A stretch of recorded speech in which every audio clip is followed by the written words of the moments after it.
সজনে শাক ভাজা দেখো একদম ঝরঝরে খেতে হয়েছে, একদম গায়ে গায়ে পাট শাকের মতো লাল ফেলে লালা বেরোয়নি।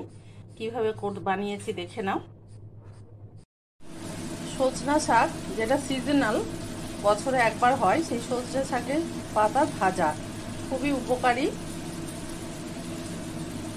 তো তার জন্য আমি সজনে ডাল ভেঙে নিয়েছি, ভেঙে পাতাগুলোকে ছাড়িয়ে ভালো করে ধুয়ে নিয়েছি। শুধু পাতাগুলোকে ছাড়িয়ে নিতে হবে।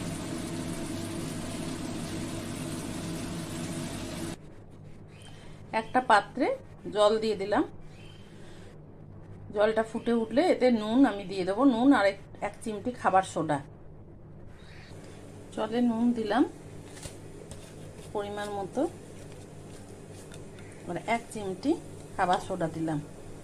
জল ফুটছে, এবার আমি পাতাগুলো দিয়ে দেব, শাকগুলো দিয়ে দিলাম।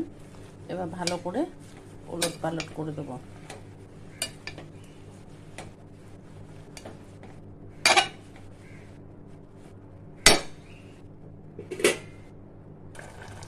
দেখো টকবক করে ফুটে গেছে, এবার দেখে নেবো সেদ্ধ হয়েছে কিনা।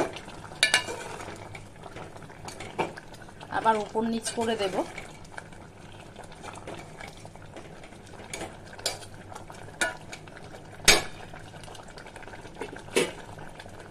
এটা সেদ্ধ হতে হতে হয়েই এসেছে। আমি আরেকদিকে তাওয়া বসিয়ে দিলাম, কড়াই বসিয়ে দিলাম। কড়াইয়ে তেল দেবো, সরষের তেল। কড়াই খুব গরম হয়ে গেছে, দেখতেই পাচ্ছ।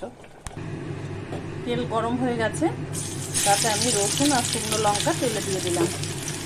রসুনের ভাজা গন্ধ বেরোতে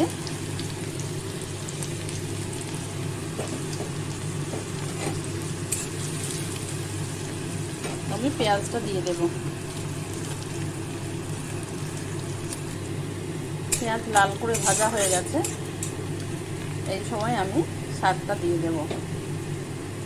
শাকটা দেখো জল ঝরিয়ে নিয়েছি, চেপে চেপে জলটা বার করে নিয়েছি। এবার এই শাকটা আমি কড়াইয়ে দিয়ে দেব। ভালো করে নেড়ে দিচ্ছি, দেখো। এবার ভাজা ভাজা করে নেব, ভেজে নেব।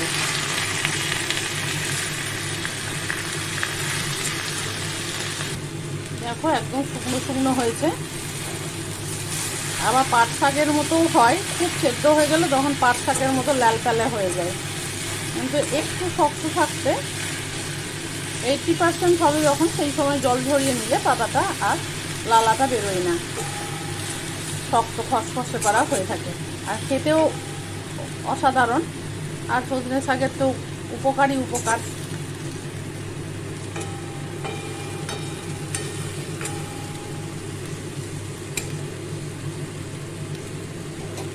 এবার আমি গ্যাস বন্ধ করে ঢাকা দিয়ে দেব।